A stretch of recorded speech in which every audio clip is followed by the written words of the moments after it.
everyone. I could not decide what to do for this week's art journal prompt, and so I was looking through my stash of painty papers and I found this. This was a page I created a while ago and I made an almighty boob with it. I added some stamping in the background and completely wrecked it. I got the lines from the top of the stamp. You can see a bit of it here. Just absolutely hated the way that it had turned out, and so I ended up gessoing over the top of it, and that still didn't work, so I ended up tearing around the edges to see if I could try and salvage it, and in the end I got frustrated and it went in the naughty drawer, as Betsy Doodle would call it. And so I thought it would be fun for us to rework an old page.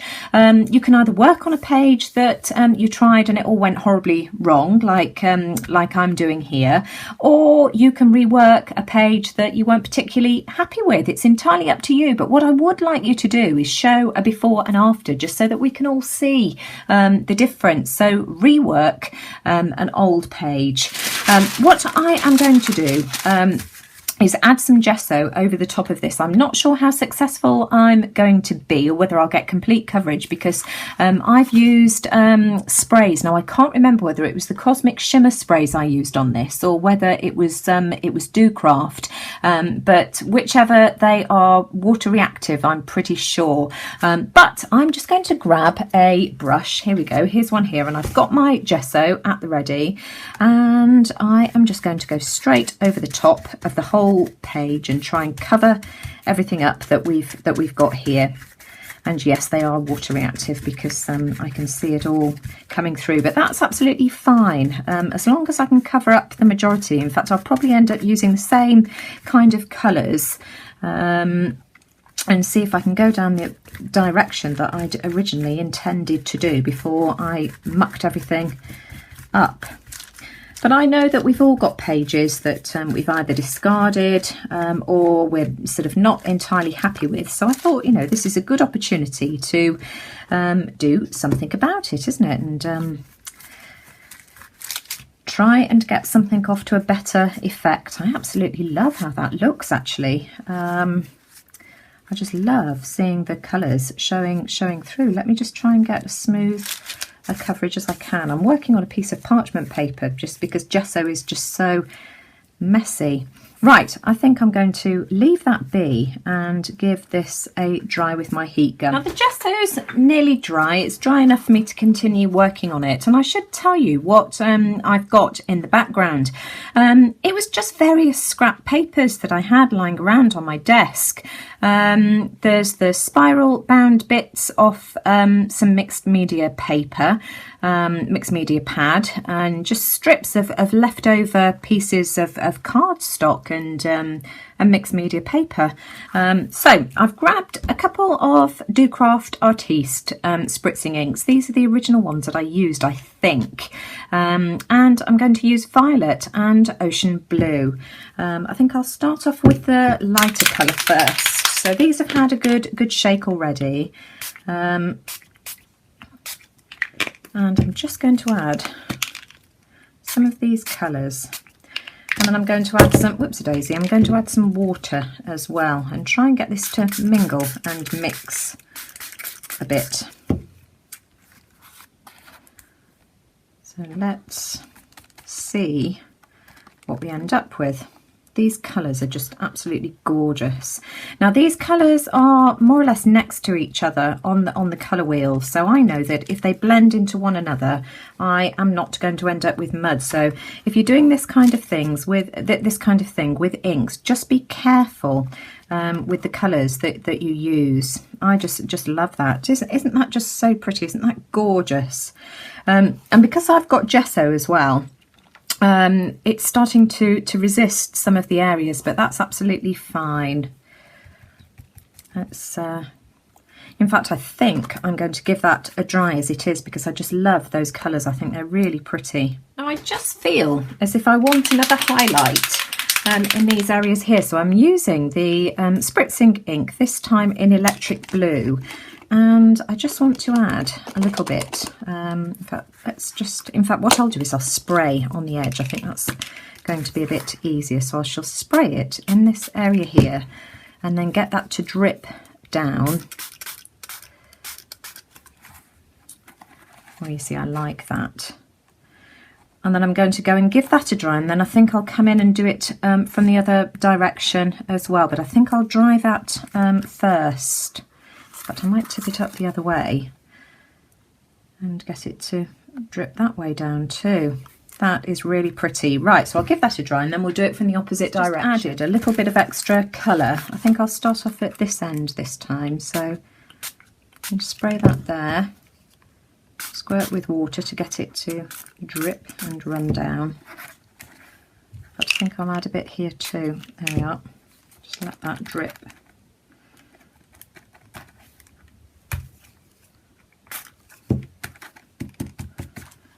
Turn it around the other way.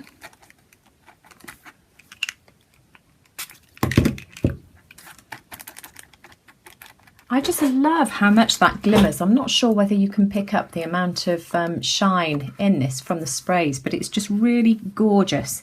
Now I'm going to add some more shine. I'm going to use some of my, what you call this? Brain freeze gilding polish. This is the Cosmic Shimmer and this is Dark Cherry, and I'm just going to add a little bit of this over my page like this, just to highlight some of these, a bit too much, highlight some of the raised areas.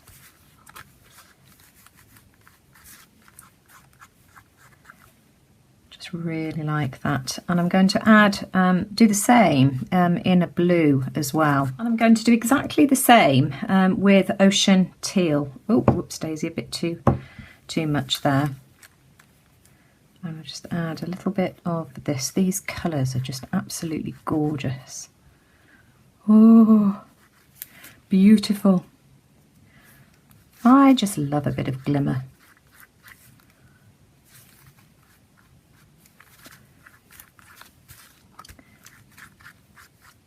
Now these Cosmic Shimmer gilding waxes or Inca Gold, whatever you have, they're all the same. They just have different colours in the different brands. I just love how that looks. So I'm going to give that a dry, wash my finger, and then I think I'm going to go over the top with some of the Inca Gold in the Platinum. Substitute, by the way, for these gilding waxes is cream eyeshadow. You know, sometimes you can get a whole palette, can't you, for a couple of pounds in the cheap pharmacies, and that would work in much the same way. So if you want to sort of build your stash, that is one way of doing it.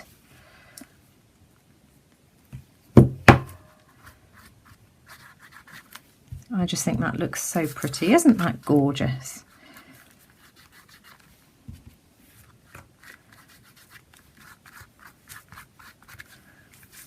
Oh, I just think that's really added something to that page. I'm sure that on camera this probably comes out as being a bit darker than it really is. Now I just decided to add a bit of a border with the Platinum Inca Gold just to highlight the edges, and I'm really happy with how that looks. And I've also punched out another hexagon using my hexagon punch, which is where this piece of paper had come from, and I'm going to add some tacky glue to this and put some twine around the edges. So I'm going to start off at the outside edge, and I'm just going to wrap this all the way around until I get to the centre. Now this is what I'm doing. I've got my glue in the middle. I've used matte medium in the end. Tacky glue wasn't quite strong enough to keep it in place, and I'm just wrapping this around. It's not really keeping the hexagon shape, and it's turning more into a circle, but that's fine. It's more for the texture that I want, and so I'm going to keep on going until I get to the middle. So my string's all on now, and that's what I've got, and I'm just going to go over this with a coat of gesso. It might take a couple of coats actually. We shall see. And it's not, as I say, a perfect hexagon shape, but that's okay. That's fine. It really doesn't matter. It's just to add a bit of interest. And this might, as I say, take a couple of coats. So I'm just going to give this a dry and give it another coat if I need to. That's how my embellishment looks, and it's just had the one coat of gesso, and I think what I want to do is just go over it with the Ocean Teal gilding polish. I didn't want to add any more gesso because I didn't want to lose the lovely texture of the twine, so I thought leave it there, and I really wasn't sure what I wanted to do with it either. That's cute, isn't it? I like that. I wonder if we can go around the outside as well and give it a bit of a border. And I just love all these raggedy edges that I've got as well. So I like that. I'm going to give this a dry, and then I think I might go over it with a bit of the silver as well. I like the fact that you can see the white underneath, because that's added a bit of contrast. Now I'm just playing here. I've got this straw stuff. I picked this up from the scrap store a few weeks ago, and I'm wondering whether I want my embellishment to go off centre like that, and I'm just wondering whether I can have a piece of this. I'm going to cut some off, and then I'm going to use the Inca Gold in the silver. Let's see if I can fray this at the edges as well.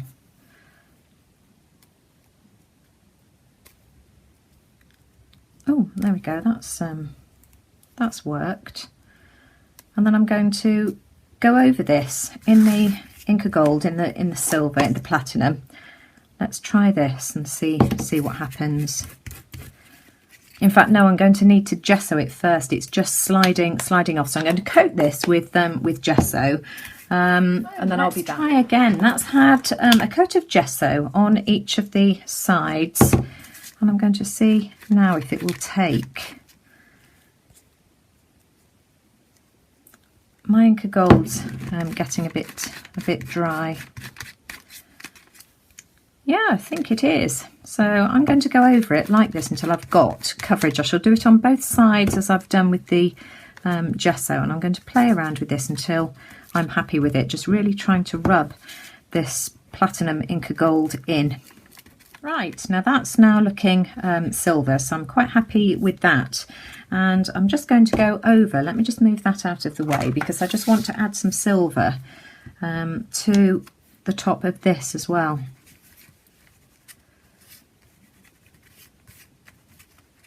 Just to tone that turquoise down a little bit. Do you know, I think I prefer it with the turquoise. I think I might go over with the turquoise again. Let me just add some silver and see if we can add the turquoise over the top and sort of have it multi-tonal. Let's see if that will work.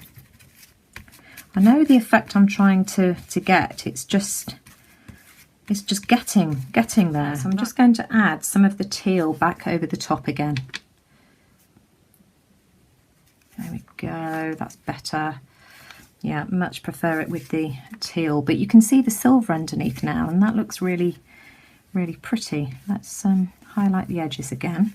Now, I want to display my embellishment something like this, but I'm just not very happy with how that looks, and so I think I'm going to cut it in half. If it doesn't work, I can always repeat the process and do it again, can't I? So let's have a look. And then maybe we can have that something like that, perhaps. I'm going to have a fiddle around with this and see what I think, but that's definitely better. I just want to add some finishing touches. I've got some silver paint. I'm just using the Sennelier silver paint here, and I've watered it down, and I'm using my fan brush just to add a few splatters here and there. I just hope this shows up once it's dry. If not, I might end up going over with a bit of white as well, but let's give that a dry and see what we end up with. You can see the silver, but it just hasn't got the oomph that I was quite after, so I've decided to add some peacock shimmer paint, which again I've watered down. I've probably got a bit too much on my brush there, and I'm just going to splatter a bit of this. That's better.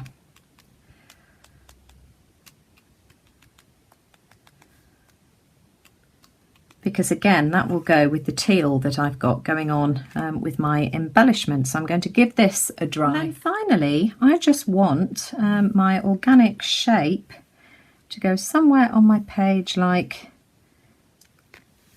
this. I ended up adding a little bit of white splattering using this tulip fabric spray, and that's lightened things. And then I've glued my embellishment together. I've used one of these butterflies as well. This was off this set here, and I've just added one of those. That's all glued together. I just used some I think it was matte medium that I used to glue this together, and that's going to go somewhere like that. And then I made a heart. I gessoed another piece of this Hessian, whatever it is, straw trim, and went over it with the platinum, and then cut out a heart by folding just that piece in half and just cutting a heart shape. So that's glued down with some Fabri-Tac. And then I've added my quote as well: choose to see the good and embrace the journey. That's from the Tim Holtz words. But I want to add a bit of highlight here. I've tried doing it with a bit of a gel pen, but it's just not showing up. So I'm just going to sort of add a little bit of white here, just to add a bit of detail here. And I can do the same over here. There we go, blend that in a little. And then I can do the same down here too. There we go, just add a bit of white highlight on the, there we are, just to sort of, you know, add a bit of brightness. Let's see how that looks now. And you see that's made a difference.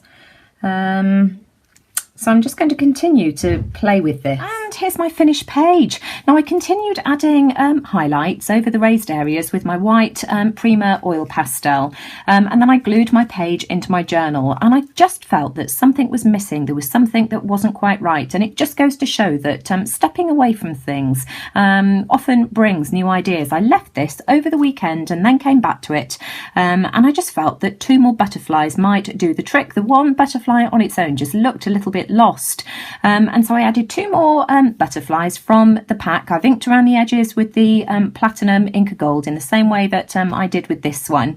Then the other thing I noticed was that the white splatters that I'd added had just sunk into the background and you could just barely see them. So I ended up reaching for my trusty folk art gold enamel that I'm addicted to at the moment, and I added a few gold splatters, and I really like how that looks. And then I decided to bring in the white using my Uniball, my Uni Posca paint pen marker, and I dabbed up and down to release some of the paint onto my craft mat, and then just splattered all over my page. Some of it, the gold, and some of the whites got onto the black background because of course it was glued into my journal, but you know, that's fine. I'm happy with that. And there we go, that's my finished page, and I'm really pleased with how that's turned out and how that looks. So I look forward to seeing what everybody else decides to do with this prompt, rework an old page. As I say, you can either work on an existing page that you're not quite happy with and add to it, or gesso over it like I've done and completely start again. Or you can use a page that you've already got in your journal that you know you had fresh ideas for and rework that. It's entirely up to you. But it would be lovely to for you to show a picture of the before and after, just so that we can see, you know, the differences that that you've made. So I hope you like what I've done with my page here, and I'd really appreciate it if you would give me a thumbs up if you did, because as I always say, it just lets YouTube know that you like what I'm doing. And let me know what you think in the comments below. I really appreciate your comments. I love to hear what you guys have to say. It sort of, you know, inspires me to carry on for the next week and come up with a new page. So yeah, I really do appreciate it. And for anybody who would like to join a supportive art journal group, then I'll leave the link to our Facebook group, Art Journal Prompts, in the description box below. So take care everyone, and I'll see you all again soon. Bye for now.